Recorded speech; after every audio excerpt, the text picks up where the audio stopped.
This is the all-new Acura ADX, and yeah, it kind of looks like a mini version of the RDX, but you know what? Don't let the size fool you. Just because it's smaller doesn't mean that it's not big on features. In fact, this is actually quite large for this class of vehicle compared to its competitors. It has a lot of premium luxury features, as you would expect from an Acura, and a lot of technology, especially if you get it in the top trim like we have here in this Platinum Elite A-Spec trim.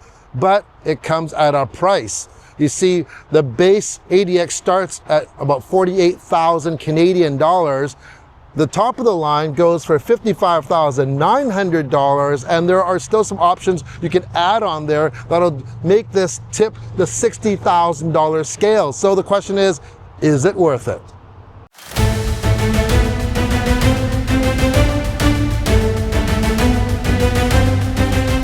The ADX is Acura's smallest crossover, but once again, don't let that fool you because it's one of the largest vehicles in its class. So some other competitors that you may look at would be the Audi Q3, the BMW X1, the Lexus UX, the Volvo XC40, or the Mercedes GLA. And out of all of those, the ADX is the longest of the bunch. Some may say the ADX is just a glorified Honda HR-V, but if you really do check this out, it definitely does have a lot more accurate DNA in it. Standard, you get 18-inch wheels. If you go into the A-Spec or this Platinum Elite A-Spec, you get these 19-inch black wheels. We get two-tone on the window surrounds as well as over the wheel arches. One thing that I do notice in certain angles of this vehicle though, is I find the overhang, nowadays the overhangs are so short on vehicles, this is pretty long.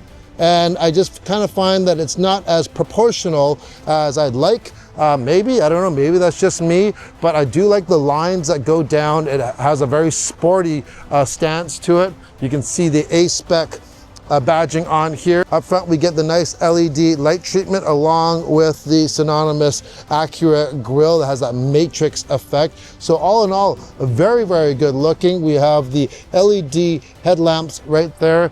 Now, if we head over to the back, I like this portion of the design here. It looks like this is a separate piece that would actually come up, but the tailgate is all one piece there.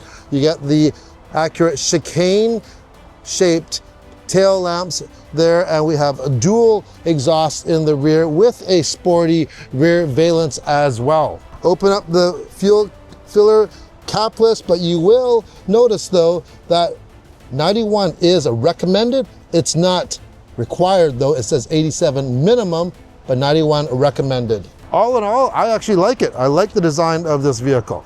And with the extended length of the ADX, guess what? You actually open up the hands-free power liftgate, up it comes, and you get greeted with a lot of room for a small crossover.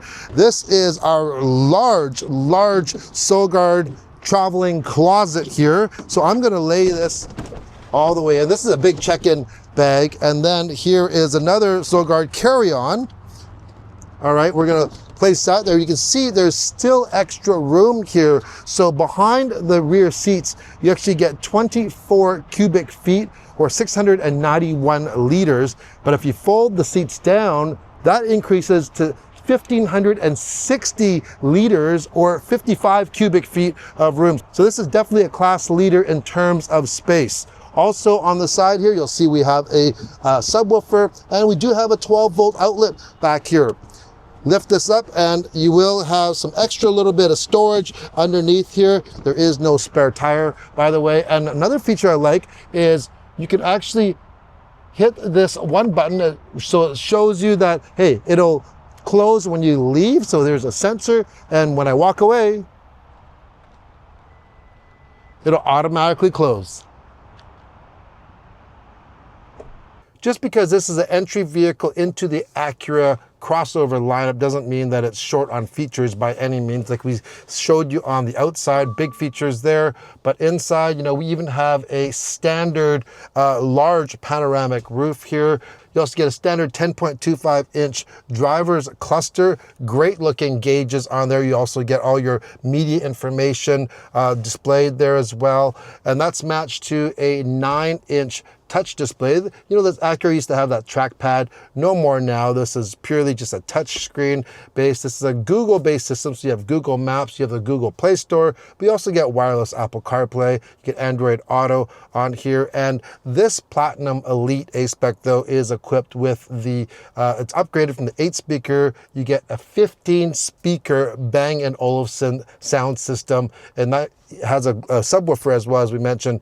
And I gotta say, you know, it's hard to actually get great sound in small places. Sound needs room to travel, but they've actually calibrated this very, very well. So, and they have this app in here for the Bang & Olufsen, and it's very easy to use. There's no sliders or anything. There's a dial, and you can just go and, hey, I want something a little more energetic, a little bit more relaxed. I want more 3D. And you can really fine tune it very, very quickly, and it does sound good.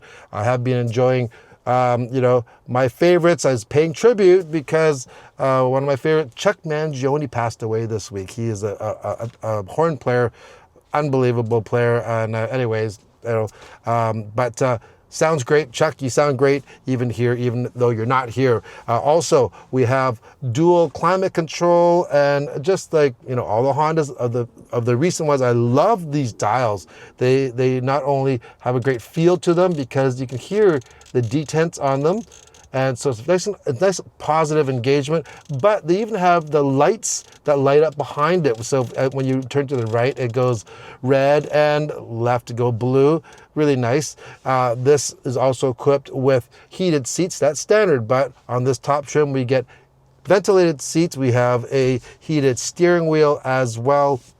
We have dual USB-Cs, wireless charging on here, and this is also equipped with the 360 camera.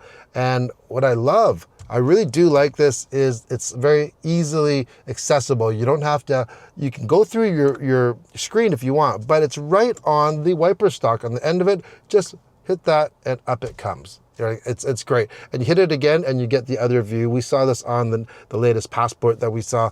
They've been doing that for a while, but I actually really like that because sometimes, you know, you're not backing up. You might be coming up to something. You just want to see, maybe there's an island or something that you don't want to drive over. Just hit that and you can kind of see, and it gives you just a little bit more confidence. You get 2 drink holders, one in front of the gear selector, one behind. This console here is quite stylish, I find. The fit and finish is very, very good on here. The materials are, on the most part, are all soft touch. However, there is some hard touch points on here. Would I consider this luxurious? No, but this is not a luxury car. It's a premium vehicle. It definitely has a more sporty feel than luxury. We do have a decent, even this glove box. This is my Ranvu neck air conditioner. It's pretty big, but it does fit in here, which is great because when I'm filming the cars, I actually use that. It's really, really nice. So lots of technology for a smaller vehicle. We mentioned this was one of the larger vehicles in the segment, and because of that, you actually get class-leading legroom, 1,001 millimeters of legroom to be exact, which is the top of any of them. I'm sitting back here, and of course, these seats do not recline or they don't slide, so the driver's seat is set to where I would actually sit. I'm about 5'11". Headroom, we still have room here sitting back. Very, very nice. We have air vents, 2 USB-Cs. We have the 60/40 folding seats. We have the armrest and the drink holders in the side here, and ample room for my knees and my feet. There is a small little ridge for a hump in the middle, which is very, very minimal. I absolutely love that. These are the roof speakers for the Bang & Olufsen stereo as well. And look at this, we even have touch lights here. And a tiny little window back here just to give you a little bit more vision if you're looking across there. Even though this ADX shares the same platform as the Honda HR-V, they don't share the same powertrain. So that one gets a 2-liter 4-cylinder, and that puts out 158 horsepower. Yet this one shares the same engine as the new Honda CR-V, which is a 1.5-liter turbocharged engine, putting out 190 horsepower and 179 pound-feet of torque. Now that's matched to a CVT, which is a continuously variable transmission, which I'm kind of have mixed thoughts about. Why? Well, you know, because CVTs aren't the most engaging to drive. For instance, we're just driving along here at 56 kilometers an hour. If I put my foot into it, there is that hesitation, there's that delay. And sometimes it can get a little bit frustrating when you're driving a CVT, especially when you really want that response right away. I was trying to pull into traffic one time, and I guess I cut it a little close, and the guy that was coming almost actually hit me because I had my foot to the floor. So that's one thing. They just don't, you know, they don't gear down as fast per se, even though they don't have literally a gear. So power-wise though, we do have actual dynamic modes here. So if I go into sport, that does liven things up, and I would actually recommend, if you're a driver, you want the most out of your driving, I would just leave it in sport. It seems like it has more response, the transmission reacts a little bit quicker, and yeah, it's just more engaging to drive overall. You can also go into an individual, so you can change things like even your steering.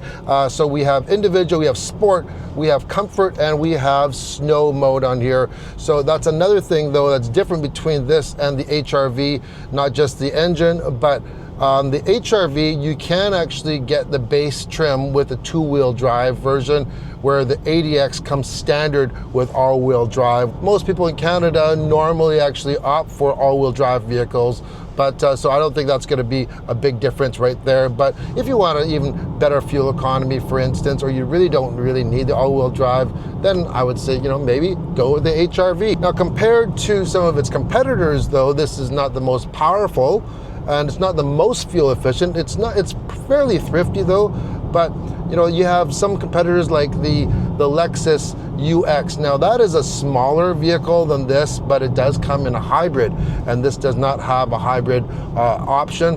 And that one is going to get you the best fuel economy out of any vehicle in the category. Then you get to something like the BMW X1. That one has a 2-liter turbocharged engine, puts out 241 horsepower, so a lot more horsepower. But not only that, it actually comes with a 7-speed dual clutch transmission. And yeah, there's no surprise, BMWs are known for their drive, and you're gonna get a lot more drive, but it's gonna come at the expense of fuel economy as well. So here we go in sport mode. Yeah, I don't mind in sport mode. It's just once you go into normal mode, it's a little bit on the sluggish side for me. So speaking of fuel economy, this is rated for 8.5 liters per 100 kilometers. That's combined city and highway driving. I'll leave the miles per gallon in the graphic below there. And one thing to note though, even though it doesn't require it, it is recommended that you use premium fuel in this vehicle. That's what it says. It does have a capless filler as well. One thing I really do like about this, I almost call it an HR-V, this ADX, is the size. It's a great size. When you are zipping around town, it's easy to maneuver. The visibility is good. You have really great headroom here. It feels a lot bigger than a small crossover. And handling wise, it's nimble. It's very, very nimble. We can, could the suspension be a little bit more on the stiff side? Absolutely, but that's going to compromise your regular everyday ride quality. This is not a sports car. And this size really fits the bill, especially when you have kind of no compromises with the comfort and technology that you have in here. I have the ventilated seats on right now. We also have our cruise control with radar and lane centering if we want to set that. And we can just go and set that. And look at this, we're hands-free right now. And cruise control. So it has all of the regular Acura advanced safety features on here. Personally, I have mixed thoughts on this ADX. mainly because of the price. Okay, so we mentioned the price earlier on already. You know, starts at $48,000 and can go all the way up to basically $60,000. So it's $55,900 for the Platinum Elite A-Spec that we have here. Plus, you can add on as well on top of that. So let's just say $55,000. You know, for the same money, if the badge is not as important to you, you can go to a Honda, and we're not even talking the HR-V, which is considerably less money on that for sure, because a fully loaded HR-V is about $41,000, so about $20,000 less. Yes, you're not going to have as much power, and you don't have some of the premium features that you have on this Acura. However, hey, that's a lot of money left over in your pocketbook. But if you want to go into a non-premium brand, for instance, hey, a Honda CR-V hybrid, you can go and get that for about $54,000 Canadian, which is the same price as the top of line ADX. And that is the top of the line touring version of the CR-V hybrid. That's a big deal, because not only does that have more power, but it's a bigger vehicle. Once again, it doesn't have some of the premium features, but you are getting a lot more capability of a vehicle. And now let's just say we throw it over to a different brand, like the Hyundai Tucson PHEV. You could get that for about $54,000, so even less than the top of the line ADX here, and you're going to get a bigger vehicle once again, because that's in the compact class, not a small compact, and you're going to get better performance and better fuel economy, because you have a plug-in hybrid. You can drive it like an electric car for a certain amount of EV miles. I have a hard time justifying this compared to those. However, guess what? Who is this for?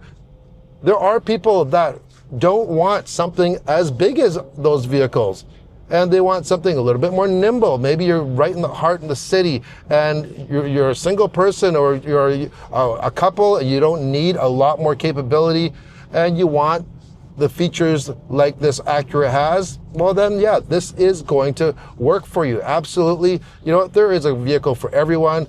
For me, for my pocketbook, I'd probably go, you know, probably something like the CR-V, because I'm kind of cheap anyways. The new ADX from Acura really does punch above its weight class in terms of size and features. And you know what? I think the style is pretty good. They kind of nailed it. Other than I'd mentioned, I think personally that front overhang is a little bit long. It's not as proportional as I would like. But other than that, good style on the inside. It's comfortable, good materials, and a lot of convenience and technology features in here to make your day-to-day drives a lot better.